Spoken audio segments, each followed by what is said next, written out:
नमस्कार, मी रुचिता. ॲग्रोनमध्ये आपल्या सर्वांचं स्वागत. आज आपण शेती संदर्भातील महत्त्वाच्या बातम्यांचा आढावा घेणार आहोत. खानदेशात खरीप हंगामासाठी कांदा लागवडीची तयारी वेगाने सुरू झाली आहे. धुळे, जळगाव, सिंदखेडा, शिरपूर, एरंडोल, धरणगाव, रावेर आणि चोपडा परिसरात कांदा रोपवाटिका तयार केल्या जात असून शेतकरी मोठ्या प्रमाणावर कांदा पिकाकडे वळताना दिसत आहेत. सध्या कांदा बियाण्याचे दर प्रति किलो 600, 900, 1000 आणि 1200 रुपयांच्या दरम्यान स्थिर आहेत. दरवाढीची शक्यता असतानाही बाजारात बियाणांचे भाव स्थिरावल्याने शेतकऱ्यांना दिलासा मिळालाय. मात्र वाढती उष्णता, उष्ण वारे आणि अधूनमधून पडणारा पाऊस यामुळे बियाणांच्या उगवण क्षमतेबाबत चिंता व्यक्त केली जाते. ठिबक सिंचन आणि योग्य व्यवस्थापनामुळे अनेक शेतकऱ्यांनी रोपवाटिकांमधील उगवण चांगली राखली आहे. त्यामुळे पुढील काळात बियाणांची अतिरिक्त मागणी राहण्याची शक्यता कमी असून बाजारातील तेजी थांबली आहे. केंद्र सरकारने यंदाच्या रब्बी हंगामात हमीभावाने म्हणजेच MSP ने गहू खरेदीत नवा विक्रम प्रस्थापित केलाय. 31 मे पर्यंत भारतीय अन्न महामंडळ म्हणजेच FCI आणि इतर सहकारी संस्थांनी शेतकऱ्यांकडून तब्बल 349 लाख टन गहू खरेदी केलाय.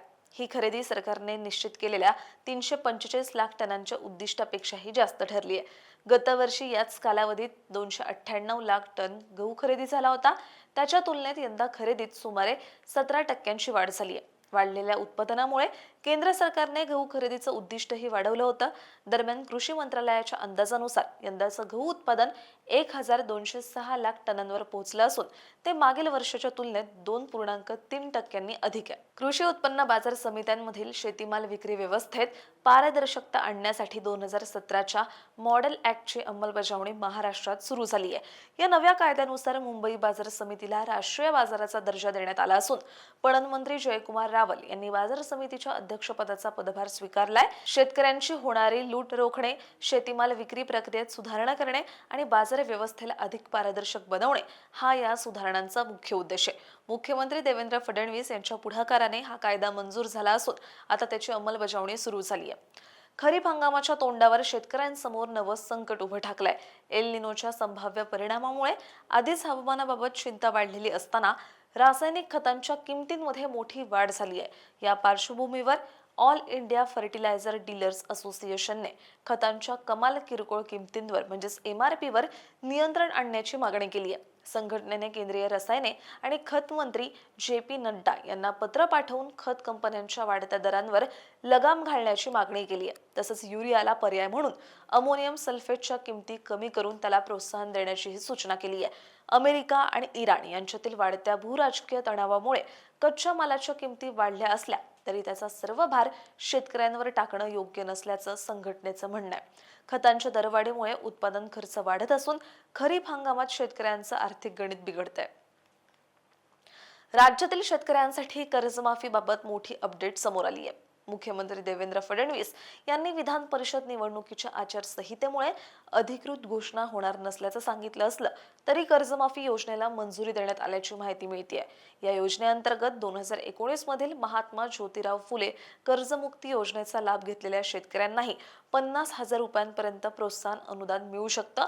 तसंच 2022-23, 2023-24 आणि 2024-25 या आर्थिक वर्षांपैकी किमान 2 वर्ष नियमित कर्जफेड केलेल्या शेतकऱ्यांना देखील लाभ दिला जाणार आहे. या कर्जमुक्ती योजनेमध्ये शेतकऱ्यांची वर्गवारी करण्यात आली असून 1 एप्रिल 2019 ते 31 मार्च 2025 पर्यंत थकबाकीदार पीक कर्जाचं पुनर्गठन केल्यास पुनर्गठित रक्कम आणि सर्व बँकांमधील विविध कर्ज खात्यांवर 2 लाख रुपयांपर्यंतची थकबाकी असलेले शेतकरी 2022-23, 2023-24 आणि 2024-25 या आर्थिक वर्षामध्ये नियमानुसार कर्जाची परतफेड केलेले शेतकरी तसंच महात्मा ज्योतिराव फुले कर्जमुक्ती योजनेचा लाभ घेतलेले शेतकरी अशा 3 प्रकारांमध्ये कर्जमुक्तीचा लाभ देण्यात येणार आहे.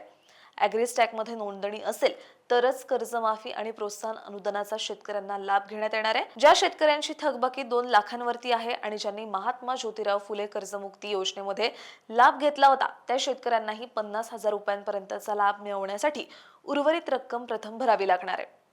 पुणे जिल्ह्यात अन्न व औषध प्रशासन विभागाने विशेष मोहीम राबवत मोठी कारवाई केली आहे.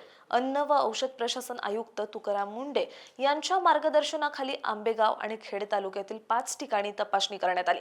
या कारवाईत गुटखा, पान मसाला, अप्रमाणित सुपारी, भेसळीच्या संशयातील अन्नपदार्थ तसंच विनापरवाना व्यवसाय करणाऱ्या आस्थापनांवर धडक कारवाई करण्यात आली. एकूण 19,03,379 रुपयांचा साठा जप्त करण्यात आलाय. मनसर येथील काही आस्थापनांमध्ये प्रतिबंधित अन्नपदार्थांची विक्री सुरू असल्याचं आढळून आलं, तर खेड तालुक्यातील एका आस्थापनातून 8 लाखाहून अधिक किमतीची सुपारी जप्त करण्यात आली. तसंच नरे येथेच फरसाण तयार करताना कृत्रिम रंगाचा वापर केल्याचा संशय आल्याने संबंधित साठाही जप्त करण्यात आला. या सगळ्याविषयी एकंदरीत तुम्हाला काय वाटतं हे आम्हाला कमेंटमध्ये सांगायला विसरू नका. आणि अशाच शेती संदर्भातील महत्त्वाच्या बातम्यांचा आढावा घेण्यासाठी ॲग्रोवनला सबस्क्राईब आणि फॉलो करायला विसरू नका.